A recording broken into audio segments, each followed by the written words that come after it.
তিনটি রাজনৈতিক দলের সমন্বয়ে একটা নতুন জোট তৈরি হয়েছে গতকাল এবং গঠিত হওয়ার সাথে সাথে কতগুলো প্রশ্ন রাজনৈতিক মহলে ঘুরপাক খাচ্ছে।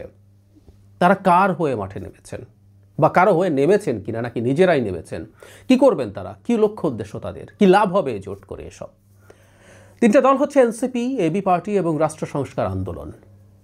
ইনফ্যাক্ট এই তিন দলের সাথে আরও দুটো দল যুক্ত হতে পারে, এই আলাপ ছিল কিছুদিন আগে, এবং পাঁচটা মিলে একটা জোট হবে এরকম কথা। এর মধ্যে গণ অধিকার পরিষদ নুরুল হক নূরের এবং আপ বাংলাদেশ সাবেক শিবিরের লোকজন, যারা একসময় নাগরিক কমিটিতে ছিলেন, পরে এনসিপিতে তাদের সাথে এক ধরনের পাওয়ার স্ট্রাগল হয়, বেরিয়ে তারা ওই দলটা তৈরি করেছিলেন।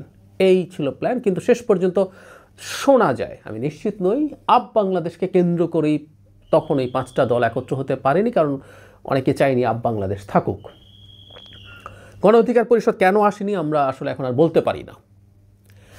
আমি দু একটা ফর্মাল কথা যেগুলো পত্রিকায় এসছে একটু পড়ে তারপর আসলে অ্যানালিসিসটা করতে চাই। এটার নাম হচ্ছে গণতান্ত্রিক সংস্কার জোট।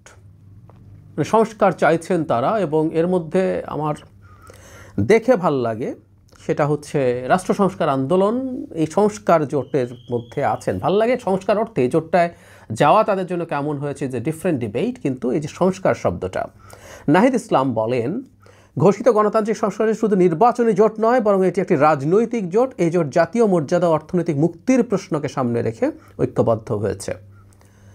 এই জোট আগামী সংসদ নির্বাচনে অংশ নেবে এবং অর্থনৈতিক মুক্তির যাত্রাকে অব্যাহত রাখার জন্য কাজ করবে। ভালো কথা। যেটা বলছিলাম, একটু অফ টপিক হলেও বলি, আজকে আমরা অনেকে সংস্কার জপি, মানে বিশেষ করে সাংবিধানিক সংস্কার নিয়ে অনেকে এমনভাবে কথা বলেন যে তারা বহু বছর থেকে এটাকে ওন করেন এবং কথা বলছিলেন। আসলে তা না। আমাদের এই দেশে দীর্ঘ সময়, বছরের পর বছর, শিক্ষিত মধ্যবিত্তের কাছে সংবিধান কি বস্তু, সেটা কিভাবে পড়তে হয়, সেটার কি সমস্যা আছে, কিভাবে সেটাকে ঠিক করতে হবে, এই কাজটা নিরলসভাবে করে গেছেন জনাব হাসনাত কাইয়ুম। রাষ্ট্রচিন্তা নামে তাদের একটা সংগঠন ছিল, পরে ওখানে রাজনৈতিক দল হয়েছে, ওইটার একটা বড় অংশ রাজনৈতিক দলে এসছেন। চমৎকার কিছু মানুষ ওই রাজনৈতিক দল এবং রাষ্ট্রচিন্তায় ছিলেন, এবং রাষ্ট্রচিন্তার কিছু সদস্য এখন এনসিপিতে গেছেন। তো মানুষের কাছে এই জিনিসটাকে খুবই গুরুত্বের সাথে তারা উপস্থাপন করতে পেরেছিলেন। এই ক্রেডিট বাংলাদেশের ইতিহাস যখন লেখা হবে, এই সময় যেহেতু সংস্কার এখন একটা বিরাট আলাপের বিষয়, এটা রাষ্ট্র সংস্কার আন্দোলন এবং জনাব হাসনাত কাইয়ুমকে দিতে হবে। যদিও সংস্কার সম্পর্কে, বিশেষ করে কনস্টিটিউশনাল রিফর্ম সম্পর্কে একটা ডিবেট আমি 5 তারিখের পর অনেকে করতে দেখছেন, এই ডিবেট আমার রাষ্ট্র সংস্কারের সাথে বা রাষ্ট্রচিন্তার সাথে আগে থেকেই ছিল। তারপরও তিনি এটার পুরোধা ব্যক্তিত্ব আমি মনে করি। এই ক্রেডিটগুলো যেহেতু আমরা সাক্ষী, এগুলো একটু বলে রাখা দরকার আছে। এখন এই জোটটা কেমন হলো, কে নেতৃত্ব দিচ্ছে? অ্যাপারেন্টলি এখানে কে নেতৃত্বে আছে, কার নেতৃত্বে জোট, এসব বলা হচ্ছে না। কিন্তু যেহেতু এনসিপি এই তিন দলের মধ্যে তুলনামূলকভাবে বেশ খানিকটা সিগনিফিক্যান্ট, সেই কারণে বাকি দুটো দলের বয়সের চেয়ে বেশি হলেও এনসিপির কারণেই এটা বেশি আলোচিত হয়। সো এনসিপির নেতৃত্ব হয়েছে এভাবে আমরা বলতে পারি। এখন এই দলগুলোর নেচার কি? আমরা এনসিপি নিজেকে মধ্যপন্থী দল হিসাবে বলছে, এবি পার্টিকে আমরা মধ্যপন্থী বলতে পারি বা খানিকটা মধ্য ডান বলতে পারি, কারণ তারা কিছু ইসলামী মূল্যবোধ যুক্ত করতে চান, খানিকটা তুর্কির আর এরদোগানের যে পার্টি একেপি পার্টির মতো, এবং এবি পার্টির সাথে ওনাদের যোগাযোগ ভালোই আছে বলে শোনা যায়। তো কিছুটা মধ্য ডান, স্টিল আমরা এটাকে মধ্য হিসাবে ধরতে পারি। আর হাসনাত কাইয়ুম ভাইয়ের একসময় বাম রাজনীতি করার ব্যাকগ্রাউন্ড সম্ভবত ছিল, কিন্তু তারাও এখন একটা মধ্যপন্থী দল হিসেবে কাজ করছে। সো মোটা দাগে তিনটা মধ্য ডান টাইপের দল একত্র হচ্ছে। প্রথম কথাটা হচ্ছে, তাহলে আমরা প্রশ্ন করছি এটা কী উদ্দেশ্যে তারা তৈরি করেছেন, নাকি কারো হয়ে তৈরি করেছেন? তারা কি মাঠে নেমে কারো ক্ষতি করা বা কারো লাভ করতে চাইছেন? রাজনীতিতে এগুলো হয়, এগুলো কোনো আমি খারাপ অর্থে বলছি না। আমরা এনসিপিকে নিয়ে যদি আলোচনা করি, ইনফ্যাক্ট জোটের আলোচনায় এনসিপি একটা বড় ফ্যাক্টর, বাকি দুটো দল সে অর্থে বড় ফ্যাক্টর না। জনাব হাসনাত কাইয়ুমের যে দল রাষ্ট্র সংস্কার আন্দোলন, সেটা গণতন্ত্র মঞ্চে ছিল, তিনি সেখান থেকে বেরিয়ে এসছেন, এবং গণতন্ত্র মঞ্চের সাথেও বিএনপি খুব ভালো নেগোশিয়েট করছে না, মানে এমনকি কোনো দলের প্রধানকেও সিট না ছাড়ার পরিস্থিতি তৈরি হয়েছে। এনসিপি আলোচনা করছিল এবং শোনা যাচ্ছিল 8-10টা সিট পর্যন্ত সর্বোচ্চ বিএনপি দিতে পারে, কিন্তু এনসিপির এক্সপেকটেশন আরও বেশি, কারণ জামায়াত তাদেরকে আরও বেশি সিট দেবে বলে তাদেরকে বলেছিল, তাই তারা সেটা বার্গেন করছে। তবে এনসিপির তো বোঝার কথা, জামায়াত যত বেশি দেখ না কেন বিএনপি তার সাথে অনেক বেশি কম দেবে, এটা ফ্যাক্ট। আবার একই সাথে এটাও সত্য এনসিপি চাইবে, কারণ এনসিপি এখন গুরুত্বপূর্ণ জায়গায় আছে। গণ অভ্যুত্থানের ফেসগুলোকে, তার সাইজ যত বড় হোক না কেন, ফেসগুলোকে সাথে রাখার জন্য বিএনপিও খুবই আগ্রহী, আর জামাত তো আগ্রহী বটেই। কারণ জামাতের কাছে শুধু অভ্যুত্থানের ফেস না, জামাতের নেতৃত্বে এক ধরনের একটা ইসলামী মোর্চা তৈরি হয়েছে। এখানে যত মধ্যপন্থী ধরনের দল সে মানে জড়ো করতে পারবে, তার সেই ট্যাগিং এই অর্থে বলছি, এটা কিন্তু ভালো না দেশের অভ্যন্তরীণ রাজনীতিতে। ডোমেস্টিক যে মানুষজন আছে যারা ভোট দেবেন, যারা উদার গণতন্ত্রে বিশ্বাস করেন, তাদের এই ধরনের একটা সমস্যা তৈরি হতে পারে, আর ইন্টারন্যাশনাল সমস্যা তো হতেই পারে। ফলে এনসিপিকেও জামাতের প্রচুর প্রয়োজন, খুবই প্রয়োজন।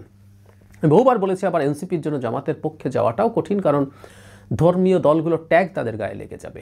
এই প্রেক্ষাপটে এনসিপি একটা জোট তৈরি করছে। 5টা নিয়ে চেয়েছিল, এটা হয়তো আরও বাড়তেও পারে। এখন কি কি অপশান আছে?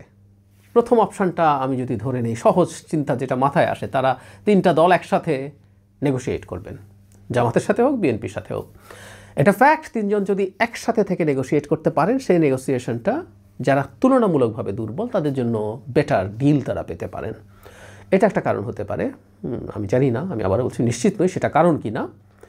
সেটা হলেও খারাপ না। আমি এই প্রত্যেকটা প্রচেষ্টাকে, প্রত্যেক দল চেষ্টা করবে সে যতটা তার স্বার্থ অর্জন করতে পারে, বিশেষ করে বড় দলের কাছ থেকে কতটুকু স্বার্থ সে চাপ দিয়ে অর্জন করতে পারে, সেটা তার পক্ষে যাবে।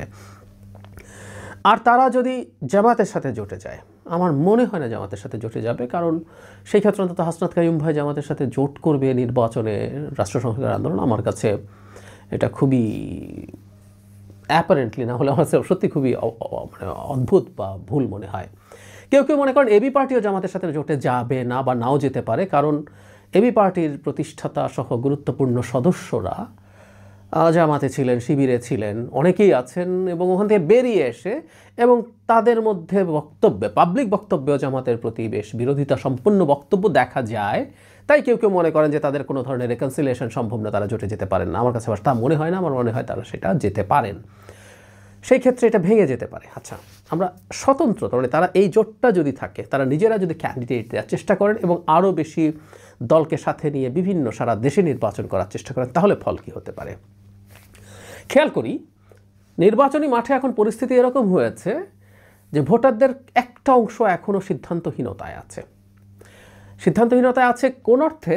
যে আওয়ামী লীগের ভোটারের ব্যাংক তো আছেই, এর বাইরে জামাতকে ভোট যারা দিতে চায় ভোটার দাগে তারা তো আছেই, তার হার্ডকোর সাপোর্টার্স, বিএনপিরও হার্ডকোর সাপোর্টার্স আছে, কিন্তু মাঝামাঝি একটা অংশ ধারণা করা যায়। আমি প্রায় বলি যে আমরা তো আসলে এবার নির্বাচন দেখিনি, নানান জরিপ টরিপে যেভাবে আসে অত রিলাই না করলেও সেখানে বলা হচ্ছে যে তাদের একটা অংশ এখনও ভোট দিতে সিদ্ধান্ত নেয়নি, বা বিএনপির গ্রাসরুটের কিছু লোকজনের এক ধরনের অন্যায়, দুর্নীতি, অনিয়মে জড়িয়ে পড়া সাধারণ মানুষের লাইফকে অ্যাফেক্ট করেছে। সেই অ্যাফেক্ট করার কারণে তারা একটা বিকল্প কিছু চিন্তা করতে পারে।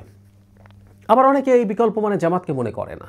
জামাতের সাথে শুধু জামাত তো শুধুমাত্র একটা রাজনৈতিক দল না, তার সাথে আরও অনেকগুলো ইফস অ্যান্ড বাটস আছে যেটা ট্র্যাডিশনালি বাংলাদেশের মানুষ গ্রহণ করেনি। তাহলে তারা কি এই ধরনের একটা জোটকে ভোট দেবে? তাহলে কি দাঁড়ালো? বিএনপি উপরে বিরক্ত মানুষ এদেরকে ভোট দিচ্ছে।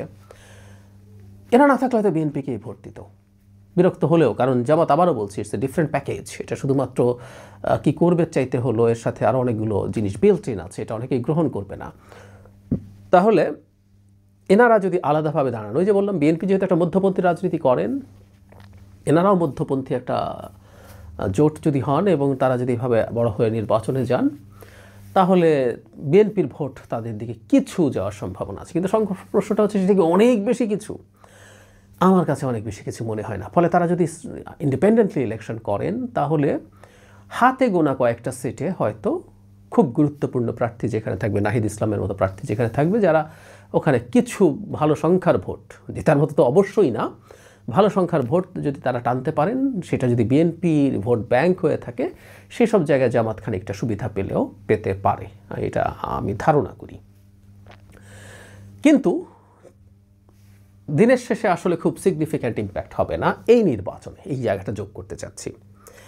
এই জোটটা যদি থাকে, এটা যদি আরেকটু বড় হয়, গণ অধিকার পরিষদ বা আরও কোনো দল যুক্ত হয়, নির্বাচনের পরে আমি মনে করি এদের একটা ভালো সম্ভাবনা তৈরি হতে পারে। কারণ যে 3টা দল অলরেডি আছে, বাইরে যারা যুক্ত হবে এদের মধ্যে প্রচুর ভোকাল আছেন, ভোকাল আছেন শুধু মানে এখানে অনেক ভালো বলছেন তা না, তারা যুক্তি তথ্য দিয়ে ভালো প্রেজেন্টেশন দিয়ে কথা বলতে পারেন এমন অনেক মানুষজন আছেন। সেই বিবেচনায় বলা যায় আগামী সরকারের সময় তারা যদি একসাথে থেকে একটা ইউনিট হিসেবে কাজ করতে পারেন তাহলে খুব সম্ভাবনা আছে তারা ভালো ট্র্যাকশন পাবেন। আবারও বলছি, জামাতের ইসলামী আইডেন্টিটি পলিটিক্সের কারণে অনেক মানুষ চাইলেও জামাতে চলে যাবে না, তখন তাদের একটা রিয়াল গ্রাউন্ড তৈরি হওয়ার প্রবাবিলিটি থাকবে। অ্যান্ড হু নোজ, তারা যদি কোনো একটা সময় একই পার্টিতে পরিণত হতে পারেন, যে তারা একটা দলে পরিণত হবেন যদি তাদের সেই নেগোসিয়েশন সম্ভব হয়ে থাকে। এর মাঝে কোনো দল আলোচনা করে একই দলে পরিণত হওয়ার আলাপ হয়েছিল। সুতরাং যদি তারা একসাথে থাকেন এই নির্বাচনে না,